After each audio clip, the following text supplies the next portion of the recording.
السلام علیکم ورحمۃ اللہ۔ لاسٹ ویڈیو میں ہم نے ڈسکس کیا تھا کہ کس طرح چھوٹی چھوٹی جنگیں سٹارٹ ہو گئی تھیں اور رسول اللہ صلی اللہ علیہ وسلم اپنے صحابہ کرام کا گروپ بنا کے قریش کے قافلوں کی انفارمیشن لینے کے لیے انہیں بھیجا کرتے تھے۔ آج کی ویڈیو میں ہم مسلمانوں کی پہلی بڑی جنگ غزوہ بدر کو ڈسکس کریں گے۔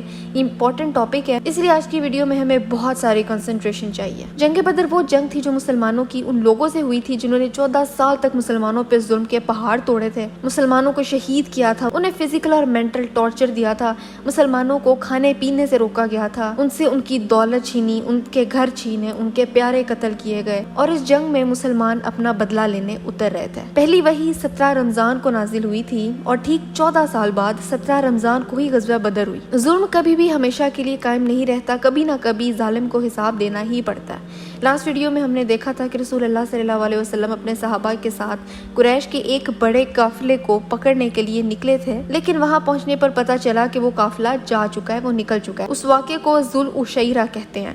اس کے بعد رسول اللہ صلی اللہ علیہ وسلم واپس مدینہ گئے اور پلاننگ کرنے لگے، کیونکہ اللہ تعالیٰ نے انہیں بتا دیا تھا کہ اللہ تعالیٰ انہیں 2 بڑی کامیابیوں سے نوازے گا، یا تو مسلمان یہ جنگ جیت جائیں گے یا پھر مسلمانوں کا قریش پر قبضہ ہو جائے گا۔ رسول اللہ نے آرمی تیار کی جو کہ 313 صحابہ پر مشتمل تھی۔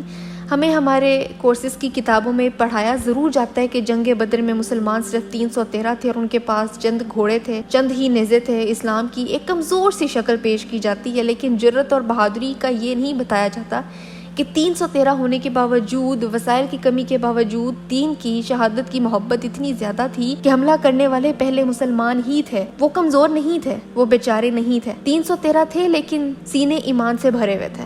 بعض روایات میں 340 کی تعداد بھی ملتی ہے، لیکن اس کی وجہ یہ ہے کہ یہ آرمی جب انیشیلی مدینہ سے چلی تھی 340 صحابہ ہی اس میں ہوں گے، لیکن بعد میں رسول اللہ صلی اللہ علیہ وسلم نے خود ان لوگوں کو واپس مدینہ بھیج دیا جو کہ انفٹ تھے، یا تو بوڑھے تھے، یا تو بہت ہی چھوٹے تھے، یا بیمار تھے، یا کسی کو اگر ان کے گھر والوں کو ان کی زیادہ ضرورت تھی تو اس لیے انہیں واپس بھیج دیا گیا تھا، اور یوں ان کی تعداد 313 تک آ گئی۔ اس کی اگزامپل ہم کل دیکھ چکے ہیں کہ عثمان ابن عفان رضی اللہ عنہ بھی جنگ میں جانا چاہتے تھے، لیکن رسول اللہ نے ان کو روک دیا کیونکہ ان کی بیوی رقیہ بنت محمد رضی اللہ عنہا جو کہ رسول اللہ صلی اللہ علیہ وسلم کی بیٹی تھیں، وہ شدید بیمار تھیں۔ رسول اللہ نے عثمان رضی اللہ عنہ سے فرمایا کہ تم گھر جا کے اپنی بیوی کی تیمارداری کرو، لیکن تمہیں اجر اتنا ہی ملے گا جتنا جنگ میں شریک ہونے والوں کو ملے گا۔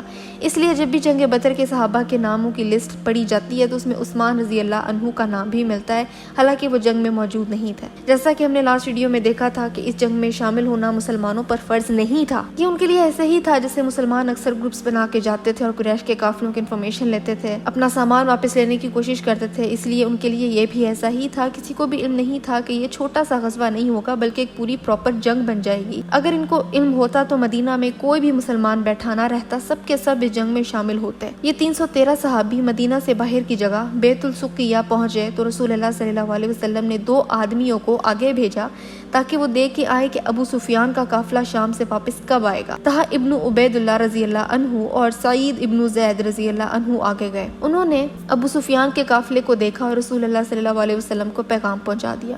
اس پوائنٹ پر ابو سفیان نے بھی ان کو دیکھ لیا تھا، اور قریش پہلے سے ہی مسلمانوں کی طرف سے پریشان تھے کیونکہ ان کے پہلے سے ہی مسلمانوں سے انکاؤنٹرز ہو چکے تھے۔ ان کو آئیڈیا تھا کہ مسلمان اب طاقت میں آ رہے ہیں، وہ خاموش نہیں بیٹھیں گے۔ ابو سفیان بہت ذہین آدمی تھا۔ ابو سفیان کو سمجھ آ گئی تھی کہ کچھ لوگ ہیں جو ہماری جاسوسی کر رہے ہیں۔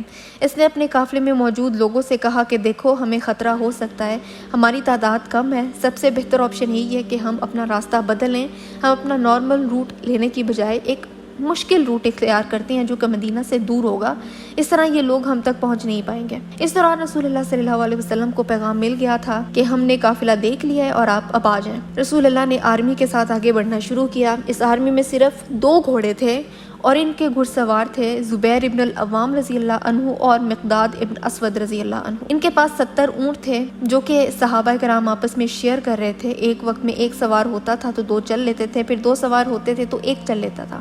اسی طرح سے باری باری اونٹ پر سواری ہو رہی تھی۔ یہ معاملہ صرف صحابہ کے ساتھ نہیں تھا بلکہ رسول اللہ صلی اللہ علیہ وسلم خود بھی اونٹ کو ایسے ہی شیئر کرتے تھے، کبھی وہ سوار ہو جاتے تھے اور کبھی وہ پیدل چلتے تھے۔ رسول اللہ صلی اللہ علیہ وسلم اپنا اونٹ کبھی علی رضی اللہ عنہ کے ساتھ، اور بعض نے نریشنز میں یہ بھی آتا ہے کہ ابو لبابہ رضی اللہ عنہ کے ساتھ بھی شیئر کرتے تھے۔ جب یہ سب ارواحہ کے علاقے میں پہنچے تو رسول اللہ نے ابو لبابہ الانصاری رضی اللہ عنہ کو واپس مدینہ بھیج دیا۔ آخر اس کی وجہ کیا تھی؟ جب رسول اللہ نے مدینہ چھوڑا تو عبداللہ بن ابی مکتوم رضی اللہ عنہ جو کہ نبینہ صحابی تھے ان کو اپنے پیچھے چھوڑا اور انہیں مدینہ اور نماز کا انچارج بنا دیا۔ لیکن ارواحہ پہنچ کے رسول اللہ صلی اللہ علیہ وسلم نے ابو لبابہ کو مدینہ بھیج دیا تاکہ وہ مدینہ کے امیر رہیں جب تک رسول اللہ واپس نہیں آ جاتے۔ اب اس آرمی کو رسول اللہ نے 2 حصوں میں تقسیم کر دیا۔ ایک گروپ تھا مہاجروں کا جس کو علی بن ابی طالب رضی اللہ عنہ لیڈ کر رہے تھے اور جھنڈا بھی انہی کے ہاتھ میں تھا اور جھنڈے کا رنگ سیاہ یعنی کالا تھا۔ دوسرا گروپ انصاریوں کا تھا جس کو سعد ابن معاذ رضی اللہ عنہ لیڈ کر رہے تھے اور دوسرا جھنڈا بھی ان کے ہاتھ میں تھا۔ دونوں کے پاس سیاہ جھنڈے تھے اور تمام مسلمانوں کی آرمی کا جھنڈا مصعب ابن عمیر رضی اللہ عنہ کو دیا گیا تھا جس کا رنگ سفید تھا۔ اس آرمی کے آگے دائیں جانب رسول اللہ صلی اللہ علیہ وسلم نے زبیر ابن العوام کو رکھا جو گھوڑے پہ سوار تھے اور بائیں جانب مقداد ابن اسود رضی اللہ عنہ کو ٹھہرایا۔ ان کے پاس بھی گھوڑا تھا۔ یہ آرمی اپنا سفر کر رہی تھی۔ راستے میں اونٹوں کو ہی ذبح کر کے انہی سے کھانا حاصل کیا جا رہا تھا۔ دوسری طرف ابو سفیان نے بہت عقل مندی سے قریش پیغام بھجوا دیا۔ اس قافلے میں کیونکہ قریش کے تمام بڑے لیڈرز کا سامان اور دولت تھی، پیغام بھجوایا کہ تم لوگوں کو سامان اور دولت خطرے میں ہے اور یہ خطرے میں کس سے ہے؟ محمد صلی اللہ علیہ وسلم اور مسلمانوں سے۔ لیکن مسلمان لڑائی نہیں چاہتے تھے، مسلمان لٹیرے نہیں تھے، وہ چور نہیں تھے، مسلمان صرف اپنی ہی دولت واپس لینا چاہتے تھے جو ان سے چھینی گئی تھی، اپنا حق لینے آئے تھے جو قریش نے بڑی بے دردی سے ان سے چھینا تھا۔ نان مسلمز اکثر یہ بات کرتے ہیں کہ مسلمان تو لالچ کرتے تھے، وہ تو لٹیرے تھے تبھی وہ قریش کے قافلوں کے پیچھے گئے تھے۔ اصل میں وہ مال تھا ہی مسلمانوں کا، وہ پیسہ قریش کا سرے سے تھا ہی نہیں۔ یہ پیغام ملتے ہی ان کا مال خطرے میں ہے۔ قریش کے لوگ بہت غصے میں آ گئے۔ ابو جہل نے اعلان کیا کہ چلو اور اپنا سامان اور اپنی دولت کی حفاظت کے لیے وہاں پہنچو، ہم اتنی طاقت سے وہاں جائیں گے کہ ایک ہی بار محمد اور اس کے ساتھیوں کو مار کے یہ کام ہی ختم کر دیں گے صلی اللہ علیہ وسلم۔ ابو سفیان نے یہاں سے اپنے جاسوس بھی بھیج دیے تاکہ وہ مسلمانوں کی آرمی کی لوکیشن، ان کی تعداد، ان کا اسلحہ، ان کی پوزیشن پتہ کروا سکے۔ ان کو سب علم تھا، سب پتہ لگوایا جا چکا تھا۔ قریش کے لوگ جنگجو تھے۔ ہم نے پہلی قسم میں ہی یہ بات ڈسکس کر لی تھی کہ قریش کے لوگ جنگجو اور بہادر لوگ تھے، اپنے لوگوں کی حفاظت کے لیے وہ سب کچھ کرنے کو تیار ہو جاتے تھے۔ لیکن رسول اللہ صلی اللہ علیہ وسلم جنگجو نہیں تھے، لیکن اللہ تعالیٰ کی مدد سے رسول اللہ نے ہر فیصلہ ٹھیک کیا۔ اب قریش کے لوگ غصے کی حالت میں آرمی بنا کے مکہ سے نکلے۔ یہ آرمی کتنے لوگوں کی تھی؟ جب یہ مکہ سے نکلے تو ان کی تعداد 1300 اسٹرانگ آدمیوں کی تھی۔ آگے جا کے ان کی تعداد کم ہو گئی تھی، وہ ہم دیکھیں گے کہ کس طرح سے کم ہوئی تھی۔ ان کے پاس 1000 گھوڑے تھے، ان کے پاس اچھا خاصا سامان تھا، اسلحہ تھا۔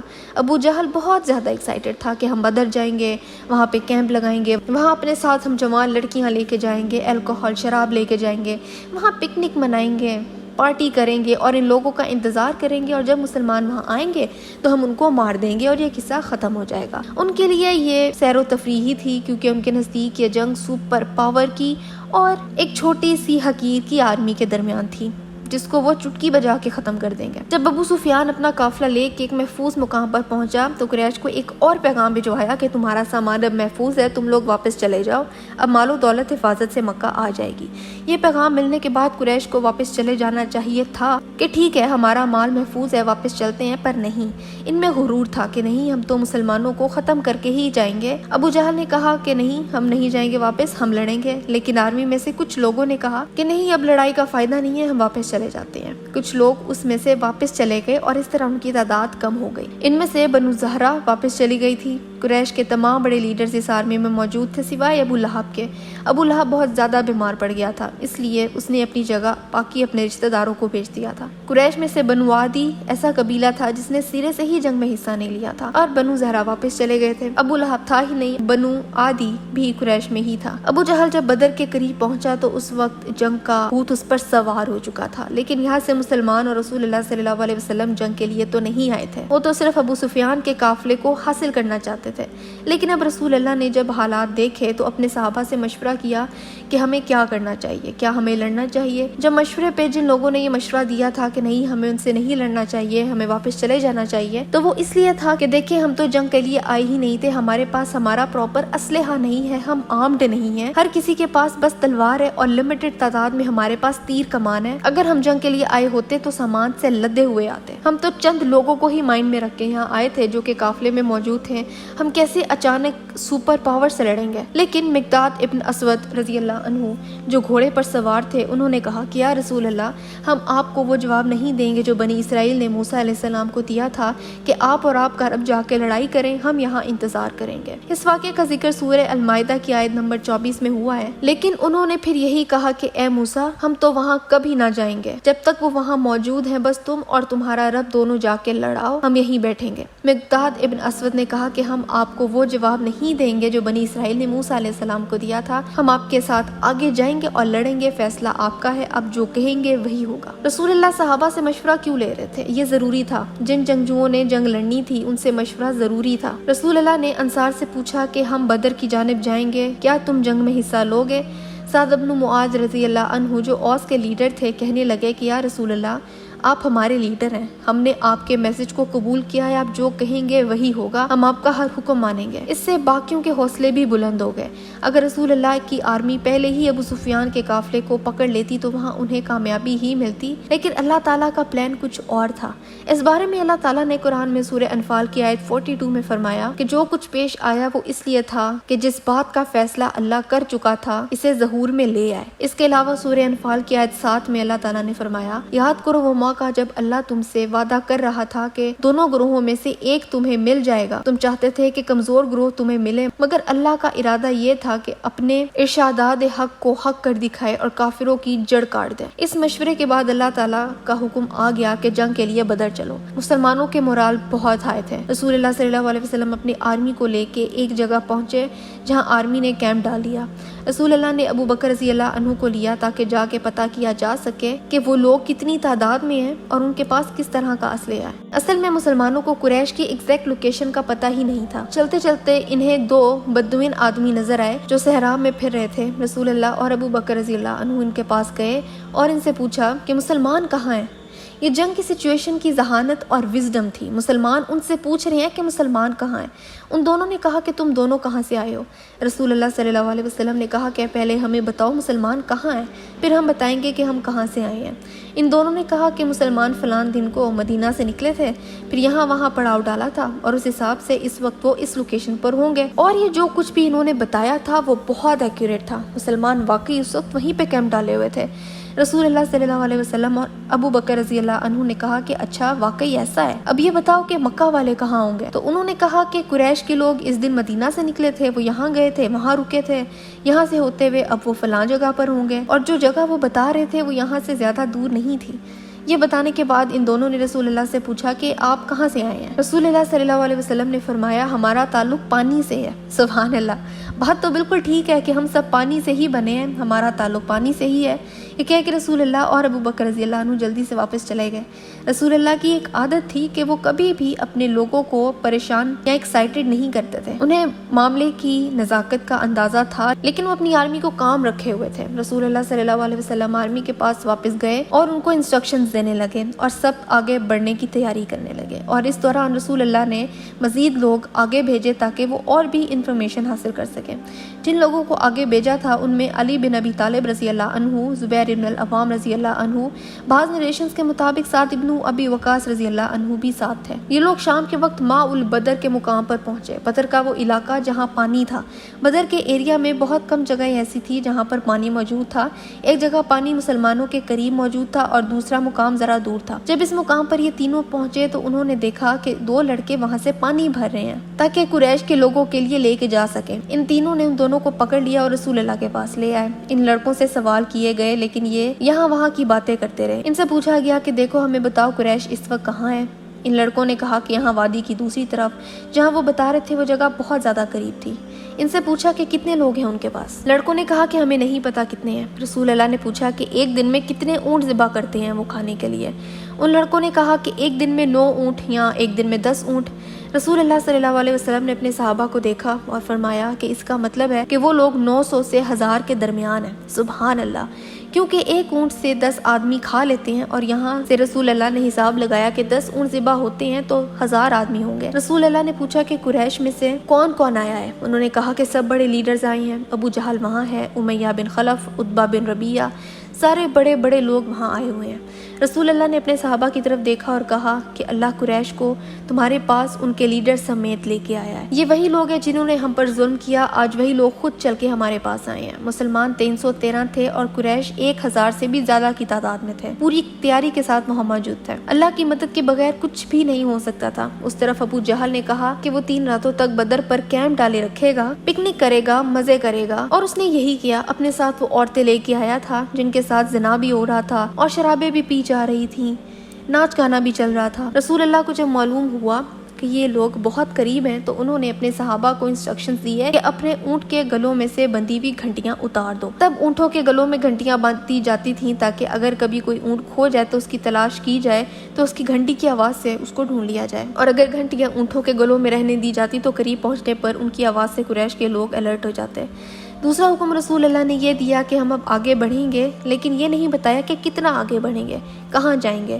یہ رسول اللہ کی عادت میں سے ایک تھی کہ صحابہ کو صرف اتنی ہی انفارمیشن دیتے تھے جتنی ضرورت ہوتی تھی۔ اوور شیئرنگ سے مخبری ہو جانے کا بھی خطرہ ہوتا تھا، صرف اتنا ہی بتاتے تھے جتنی کی ضرورت تھی۔ رسول اللہ نے فیصلہ کیا کہ بدر کے پانی پر پہنچا جائے جو کہ ان کے سب سے قریب تھا، تاکہ جنگ کے دوران کسی کو پانی پینے کی ضرورت ہو تو وہاں سے پانی پی سکے۔ جب وہ وہاں پہنچے تو ایک صحابہ تھے، حباب ابن منذر رضی اللہ عنہ، ان کو جنگوں کا ایکسپیرینس تھا، انہوں نے اپنی زندگی میں کافی جنگیں لڑی تھیں، یہ بہت ذہین تھے۔ انہوں نے رسول اللہ کو دیکھا اور کہا کہ یا رسول اللہ، بدر کے علاقے میں 2 جگہ پر پانی ہے، کیا یہ اللہ کی طرف سے حکم ہے کہ ہمیں یہیں رکنا ہے اور اس کو ماننا لازمی ہے، یا پھر ہم میں سے کوئی اپنا مشورہ دے سکتا ہے؟ رسول اللہ نے فرمایا کہ نہیں، اللہ کی طرف سے حکم نہیں ہے، ہم نے یہاں ویسے ہی پڑاؤ ڈالا ہے۔ تو حباب رضی اللہ عنہ نے کہا کہ پھر میرے پاس ایک مشورہ ہے۔ رسول اللہ نے فرمایا کہ وہ کیا مشورہ ہے؟ انہوں نے کہا کہ میرا مشورہ یہ ہے کہ ہم دوسرے پانی پر بھی چلے جائیں تاکہ ہمارے پاس دونوں پانی موجود ہوں اور قریش کے پاس بالکل بھی پانی نہ ہو، اور دوسرا یہ کہ اس علاقے میں مٹی ٹھیک نہیں ہے،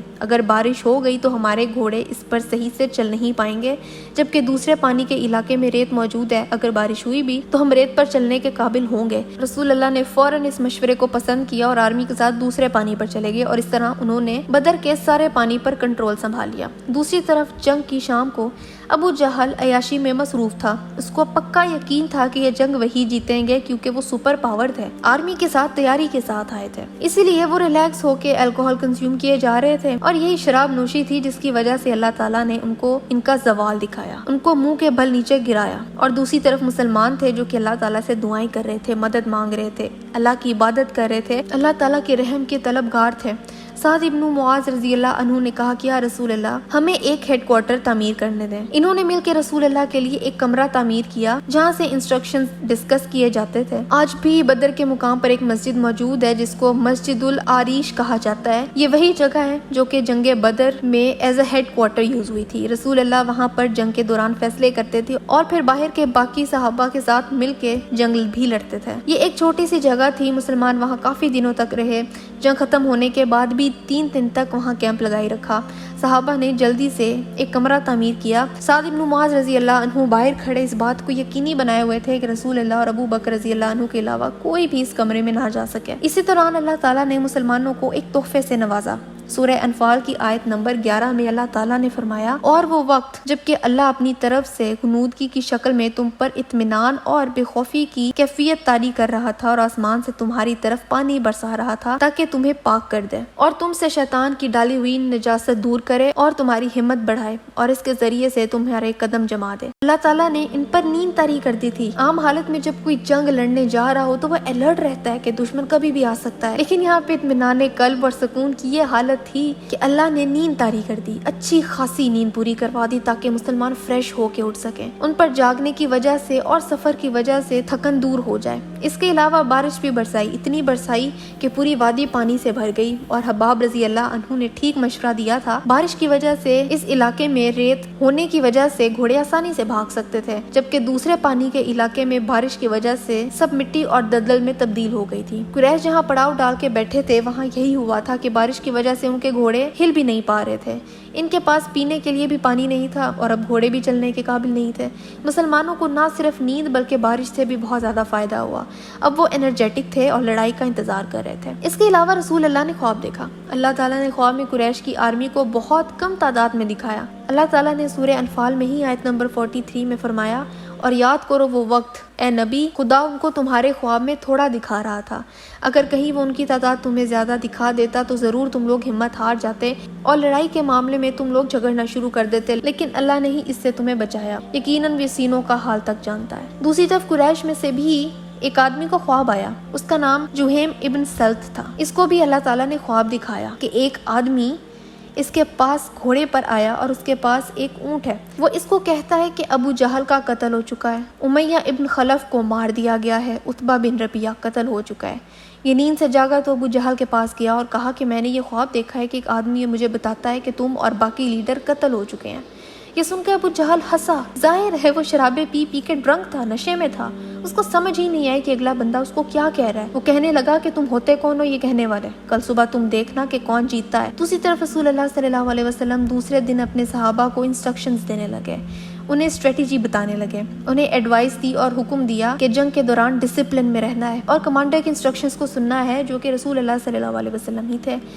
سورہ صف کی آیت نمبر 4 میں اللہ تعالیٰ نے فرمایا، اللہ کو تو پسند وہ لوگ ہیں جو اس کی راہ میں اس طرح صف بستہ ہو کے لڑتے ہیں کہ گویا کہ وہ ایک سیسا پلائی ہوئی دیوار ہے۔ رسول اللہ نے اپنی آرمی کی صفیں بنوائیں۔ پہلی صف میں وہ تھے جن کے پاس تیر کمان تھے، انہوں نے پہلے اٹیک کرنا تھا۔ رسول اللہ نے ان سے کہا کہ ہمارے پاس زیادہ تیر کمان نہیں ہے، اس لیے انہیں ضائع مت کرنا اور انتظار کرنا، جب قریش کے لوگ بہت قریب آ جائیں تبھی ان کو تیر مارنا۔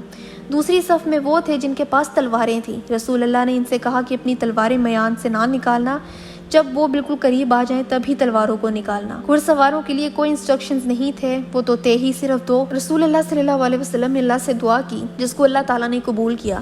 رسول اللہ نے دعا کی کہ یا اللہ ہماری مدد کیجیے، آپ نے ہم سے مدد کا وعدہ کیا تھا، اب ہماری مدد کیجیے، ہماری رہنمائی کیجیے۔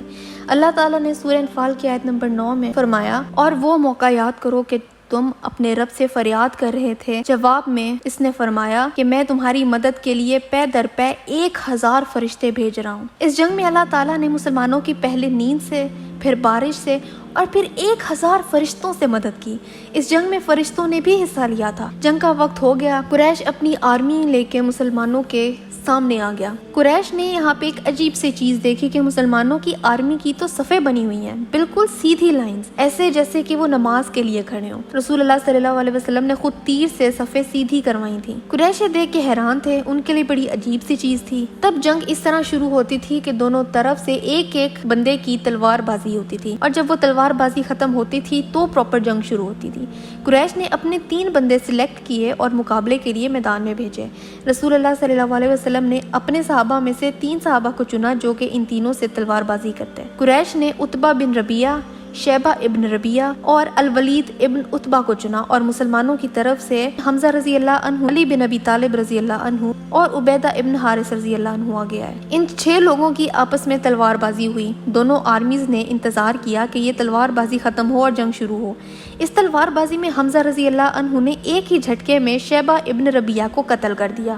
علی رضی اللہ عنہ نے آسانی سے الولید کو قتل کر دیا، اور عتبہ بن ربیعہ کو ان تینوں صحابہ نے مل کے جہنم رسید کیا۔ یہ تینوں قریش کے لیڈرز تھے جو آگے آئے تھے اور 2 منٹ میں ہی مارے گئے تھے۔ ابو جہل شوق میں تھا، بلکہ اس کی پوری آرمی شوق میں تھی۔ قریش نے حملہ کرنے کے لیے آگے بڑھنا شروع کیا۔ یہ آرمی بھاگتے ہوئے آگے آئی۔ یہ آرمی بھاگتے ہوئے مسلمانوں کے قریب آنے لگی اور مسلمان اپنی جگہ پر کھڑے رہے۔ جب قریش کی آرمی ایک اسپیسیفک جگہ پر پہنچی تو انسٹرکشنز دیے گئے کہ تیر کمان سے نکال کے ان کو مارا جائے۔ مسلمانوں کی پہلی صف نے تیروں سے حملہ کیا۔ قریش کے آگے والے کتنے ہی سپاہی ادھر ہی مر گئے۔ قریش کے گھڑ سوار بھی آگے بڑھ رہے تھے اور ان کے گھوڑوں کو بھی، اور ان کو بھی تیر لگے اور کئی تو وہیں پر مر گئے۔ اسی طرح سے جنگ شروع ہو گئی۔ قریش کے ان کفار کا نقصان ہوتا رہا، ایک ایک کر کے ان کے لیڈرز انہی مسلمانوں کے ہاتھوں مرتے رہے جن پر یہ خود ظلم کرتے تھے، جن کو ٹارچر کرتے تھے، انہی مسلمانوں کے ہاتھوں ان کی موت ہوئی۔ اس جنگ کی بہت سی خوبصورت کہانیاں اور ہیں۔ بہت سارے جوان صحابہ نے اس جنگ میں حصہ لیا تھا اور اس سے کفار پر کیا امپیکٹ پڑا تھا۔